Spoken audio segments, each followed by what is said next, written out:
How does it feel for me? Sophia, April 2023, Part 2. Warning, this audio contains someone talking about suicide. Were you assessed at all whilst you were in A&E? I later found out that I had an ALPs assessment that I didn't attend. So basically, the letter says that they're assessing me, and then at the end of the letter it says they decided not to assess me. What I think happened is basically just they walked past and it was an eyeball assessment. And in this assessment it has quite judgmental language. For example, saying that I always bring myself to the attention of services in order so that I can be saved. And I'd just like to point out there are many times where I'm on my bathroom floor covered in vomit and I haven't called anybody for help. Really infuriates me because it basically makes me look like an attention seeker, and that's not what happened. Like, you ask for people to reach out for help and then you gaslight them for when they do it, so then people stop doing it. I do think there's a lot of stigma attached to EUPD, like for some reason apparently we're not worthy of a hospital bed because we fluctuate between happy and sad all the time or something. But then statistically the people that end up dying was quite a high percentage of people with EUPD, complex PTSD, whatever you want to call it, slap a label on it, do what you like. So yeah, but we're always labelled as attention seeking. Shortly after you were discharged from A&E, you had an appointment with Emerge.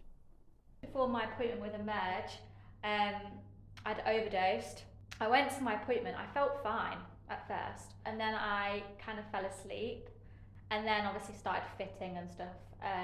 They rang an ambulance, the ambulance crew came. Because of what I'd taken, I was getting quite violent and aggressive. They obviously were trying to get me to go into an ambulance voluntarily, which was not going to happen, and obviously I didn't have capacity. So the one thing that I do remember is my care coordinators. They both gave me a cuddle, which made me feel better, and they held my hand and stuff. My care coordinator, I think I vaguely remember her explaining to the police and I think the paramedics as well, the male ones, to just try not to antagonise me further and touch me unwarrantedly. So they were trying to keep me calm. You went to A&E and then the 136 suite where you were detained on a Section 2 and admitted to the Becklin Centre.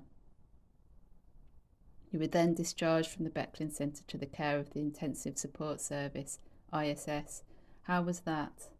They were supposed to see me, ISS were, on the Saturday. On the Friday, they hadn't told me what time they were going to see me. There was no plan. So Saturday comes and I wake up slightly late. I wake up about 11. I can see they've rung me at 10 a.m. I ring them and they go, oh, well, we can't see you now. It's too late. It would have been a lot better had they have just told me on the Friday what time they were coming, because also they needed to book a room to see me. So I asked if I could be seen on the Sunday. They said no, and they said I was going to be discharged on Monday anyway.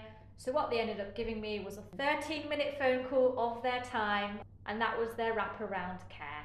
So I know I'm being very sarcastic, but obviously ISS is supposed to be the step down from hospital.